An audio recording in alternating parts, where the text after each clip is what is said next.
So you collected your Yamadori tree. After some time you are looking at it and thinking what to do with that. One of the very frequent questions is when you can start to work on your tree and what steps can you do in a year one. Maybe you remember that last year I published a series of videos about collecting trees from the wild.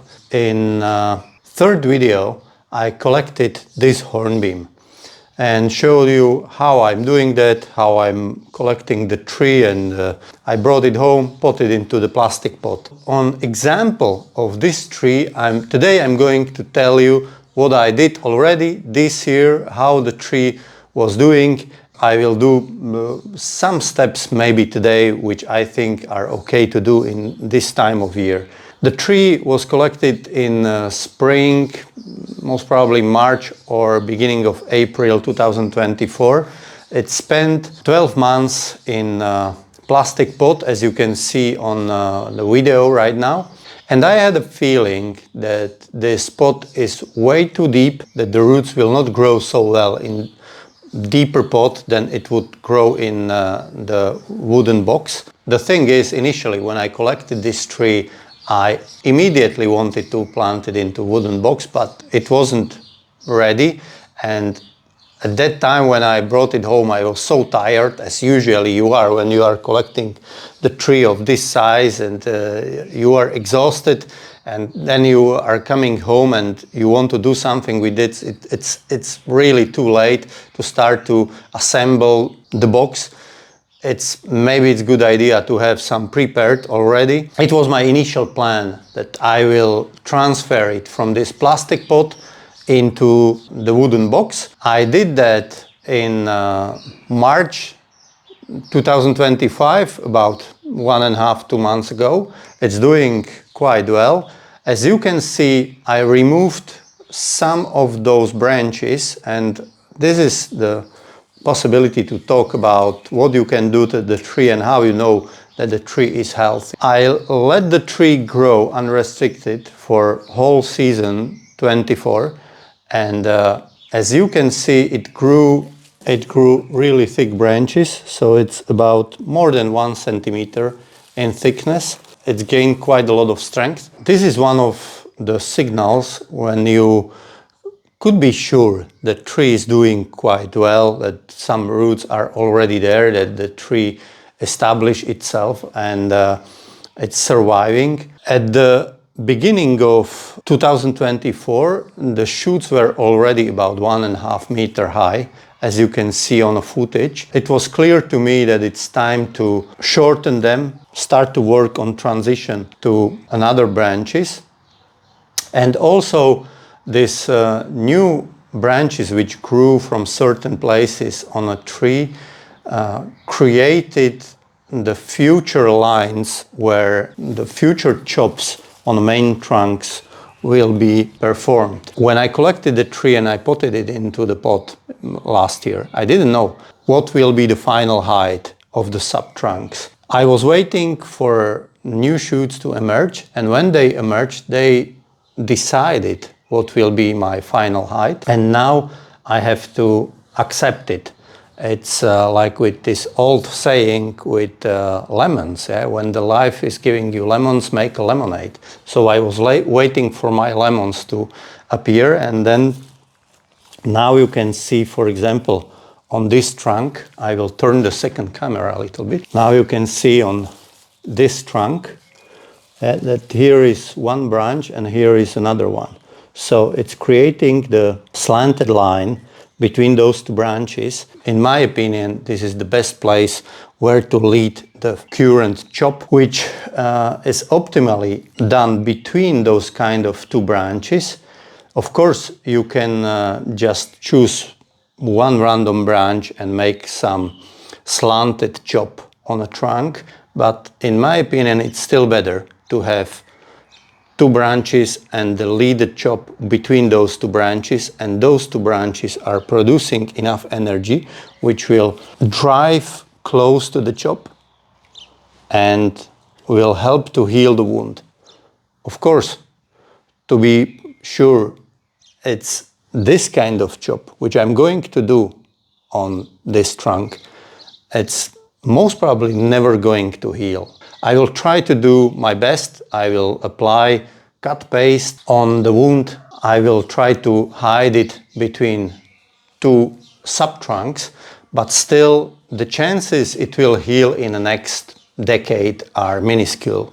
So with some species it's more complicated than with others, but with hornbeam I can tell you that the chance that this kind of maybe 5-7 centimeter chop will never heal. Be prepared to that in case you are going to create some wound and you know it will stay there.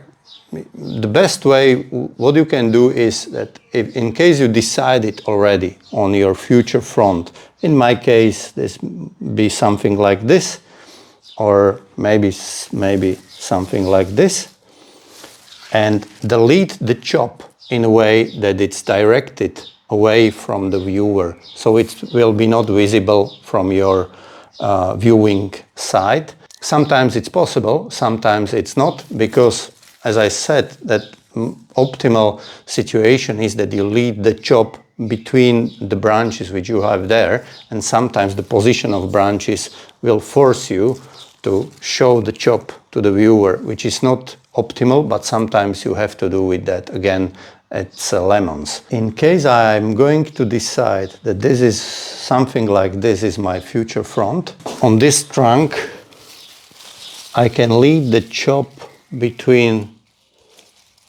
this branch and this branch, something like this. The second trunk, which is here, which you can see it's in a little bit absurd situation where one shoot grew from middle trunk and one from the highest trunk, and both grew together, and most probably they merged, or they merged this season if I leave it unrestricted. I have 3 branches here, and almost all of them are at the same position, so it will force me to do the cut like this or keep this trunk higher, but I don't have any branches here. I can re-chop it here, shorten those branches, and maybe hope for a future back budding here. It could happen, it's very possible it will happen, but it's a little bit risky step. Still I can keep the bottom backup leaders and make second chop here and hope for back budding somewhere here. So this is this trunk, and in this trunk I have, but something like this have to be done. This is my initial thought. As you can see, I already shortened all the growth from 2024, and there are cuts here already done in a March. Little bit risky step. Sometimes it happens that the tree is bleeding, especially early spring hornbeams and maples are bleeding. Also this hornbeam was bleeding, but they were obstructing the branches, and when I was doing the repotting job I wanted to get rid of them, and I risked a little bit of bleeding. Of course the tree lost some energy, but it's, in my opinion, it's nothing dramatic and you can live with that. I wouldn't recommend doing that, but I don't think the tree will die in this kind of cases. It could be done pretty quickly. I'm going to take the saw, maybe some bigger, maybe electric saw, and I will do those cuts. Maybe I will clear the wounds and I will cover them with a cut paste. And this is big difference between the tree in year number 1 and the year number, let's say, 15. In recent days, maybe you saw on Instagram or in my posts here on YouTube that I was cutting back my older hornbeams collected in previous seasons, and some of them are huge trees with a lot of foliage, and I need to, let's say, cut back each tree for, let's say, 2-3 hours, and it takes a lot of time. Not really a decision making, but a lot of work which needs to be done. This work on a tree which was collected last year is completely different. You need to think about the future of a tree, how the structure of a tree will look like, you have to make decisions, you have to look on a tree from all sides to have some kind of idea what kind of future structure your crown of a tree will have. And this is not so much work in physical sense, but you need to really make your preparation mentally. You need to artistically decide how your future tree will look like. And this is one of the major problems which I see a lot of times on a tree, that in initial phases the trees are not cut enough hard. If you collect your tree and you keep the stumps really long, and then you have sprouts and next continuations of your subtrunks very high on those too long subtrunks, then your tree is leggy. And this is one of the, I think, one of the most visible mistakes which is done on the trees, on collected trees, deciduous collected trees, which have very leggy initial subtrunks. And this kind of mistake is almost impossible to correct in later phases of development of a tree without completely changing again or drastically reducing the tree.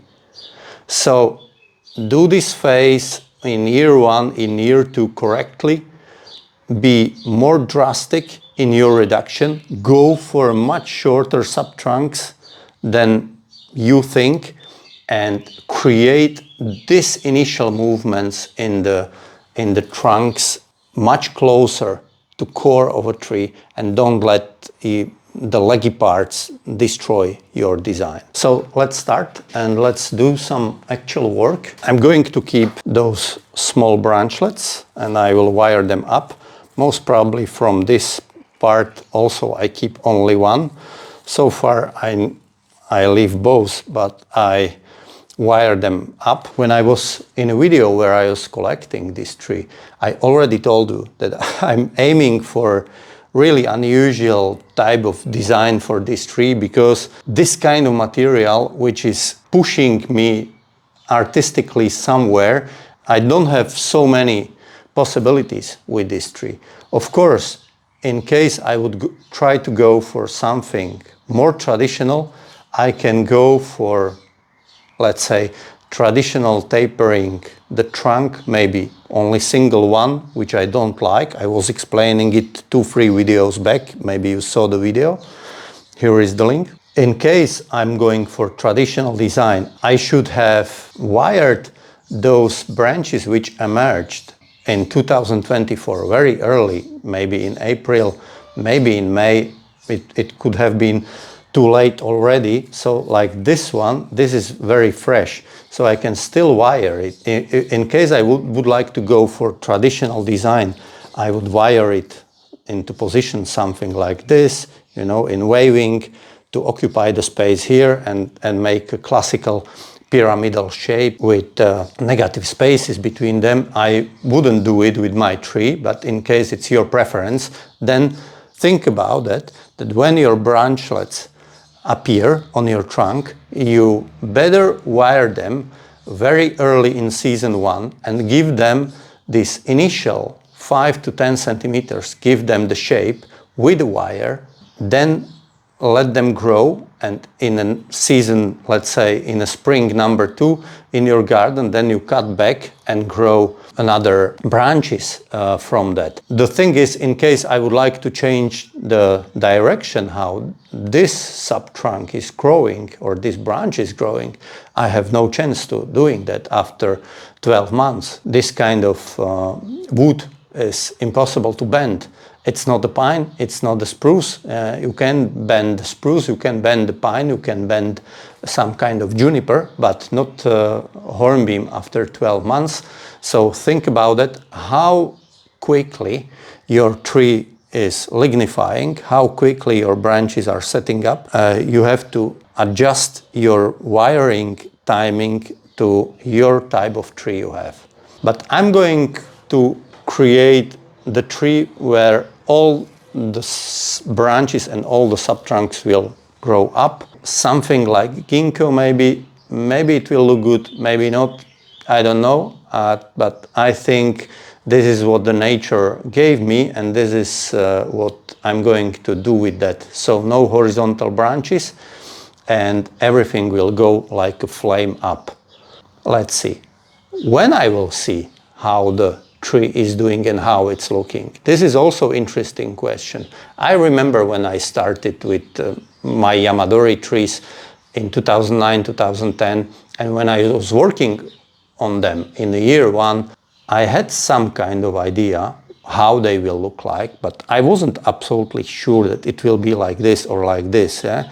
So you are cutting back the branches, making those initial wires, like you can see on the pictures now. This is the hornbeam you saw a few days back on my post, and I wired it, cut it back, and repeated this process for many years.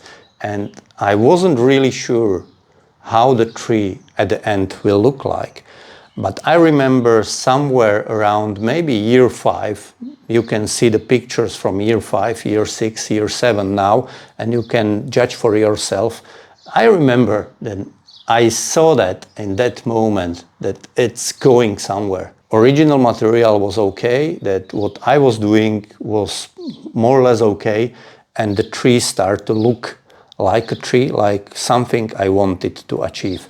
So you need to have a lot of patience and don't expect that you will see what your tree will look like in year 1, year 2, year 3. It takes a lot of time to build some kind of structure, to build some kind of initial ramification, and then it will be a magic moment when in one spring the leaves will appear and you will see your rounded crown of your future bonsai, and you will be satisfied. But you have to wait. It's not so fast. So let's go and do those cuts. In very tight spaces, I'm going to use this kind of handsaw because it's very convenient and it's very effective, even if it's very small. So most probably this is the future front.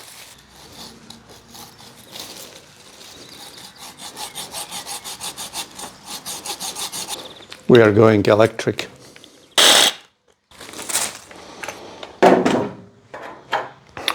I'm too close already to this branch and I don't want to break it.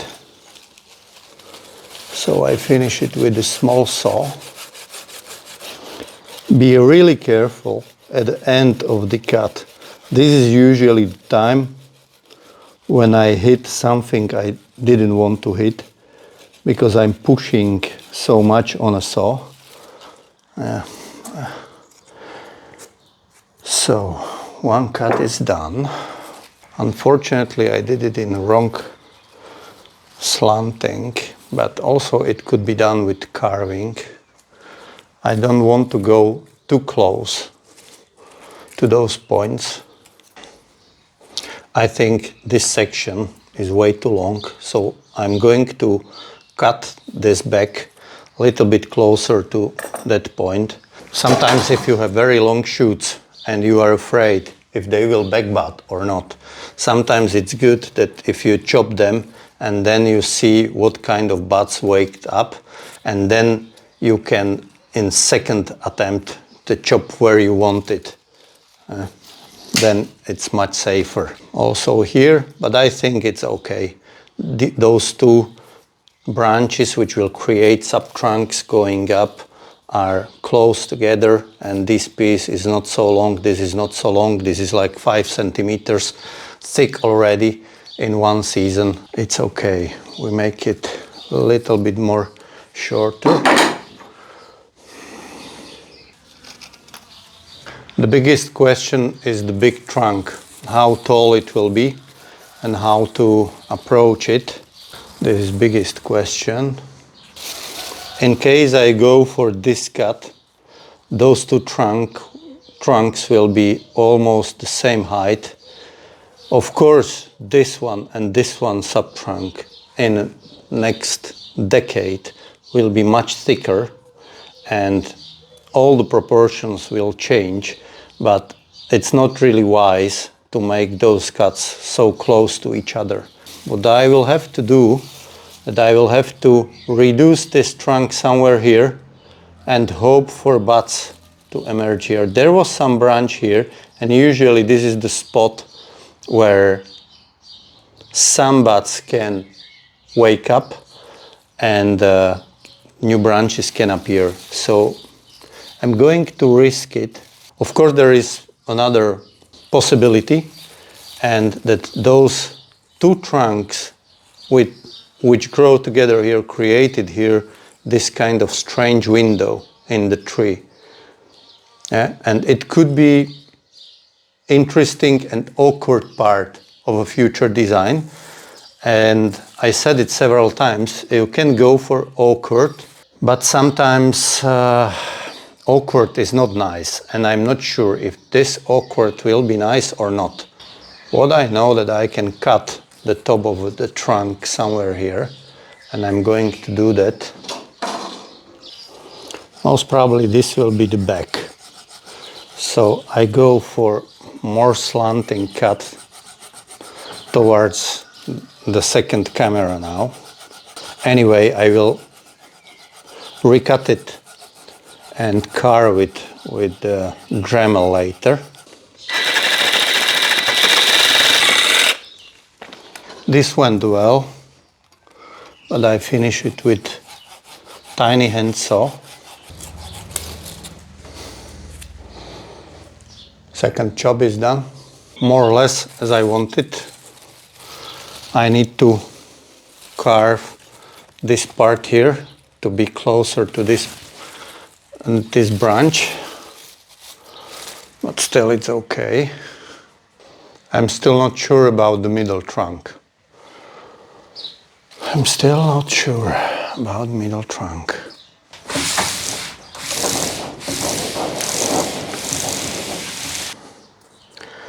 This is the moment when, if you don't know what to do, it's good to leave the tree standing and look at it and with different light, with artificial light in the evening, early in the morning, when you are less tired or in a different mood, and then you can try to do, and of course look at it from different distances in the garden, in case your garden allows you to do that. I had former garden where I had very small space, contained space, and I had barely 4 meters to stand away from the tree, so sometimes it was a big problem. In this garden I could put the tree very far outside. And this is the show tree. We are going to simulate that it's a show, and I have to decide, so I will decide very soon. Oh, this is the front. We remove some of the leaf. One more thing we can talk when I see this. I'm going to take a branch from one of my more developed maples, and I will tell you something. This is the branchlet from my most developed hornbeam, which is in my collection since 2010, and these are the leaves from the tree from almost same location. Those trees were growing like 500 meters apart, but I collected them 15 years apart, and this tree has much bigger foliage. And this is the good example that, of course, you can ask me if you can, let's say, defoliate the tree to create small leaves.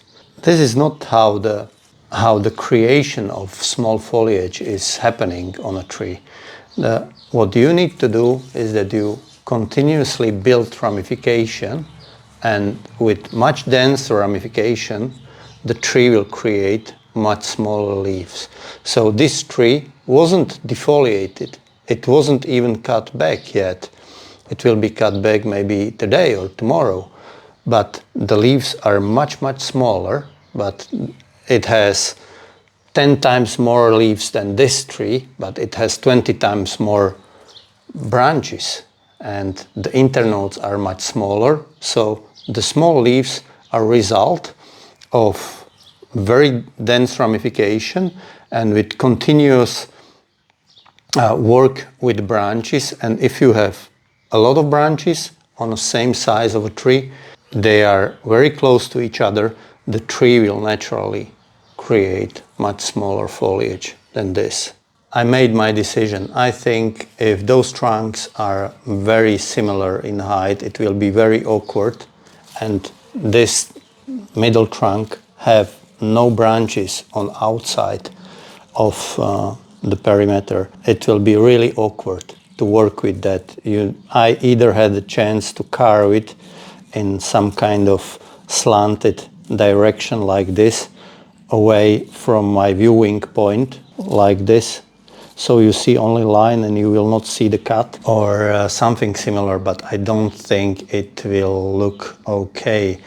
The problem is that those two shoots grew together at this point, at this junction, and I'm going to cut this trunk maybe here, not a lot, 2-3 centimeter, somewhere here, but this point will already be very strange and it will be very complicated to cut it away from this, and there will be a wound on one of those.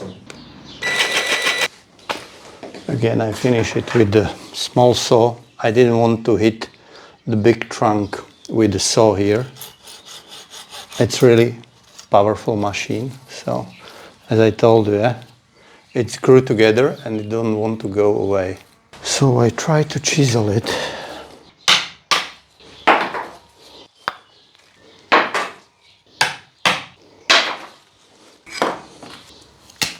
This is what I said, they grew together in an awkward way. So there is a wound. So how it looks like now, it is better. I could carve it so the cut is slanted there, like this one, so it will be not visible from this side. And also I'm going to recarve that one, as I said, so it will go a little bit deeper here and slanting backwards, so all the cuts will be visible from this side. Optimally, it's good if you have 2 branches at the cut area. Sometimes it's okay to have more, but 3 is, in my experience, maximum, and it could be sometimes really tricky, depend on the position of those branches, and it create really dense part on a trunk. It could be sometimes really awkward, so be careful with that. This is really awkward, it's not like I would like to want it, so this is going away anyway. Those 2 will be wired here, and even they will be shortened. The wire maybe something like here. This is okay, but it will be shorter. 1 node. This is okay, and this will be wired up, and I wait for another buds to wake up and I will cut back. So that's basically it.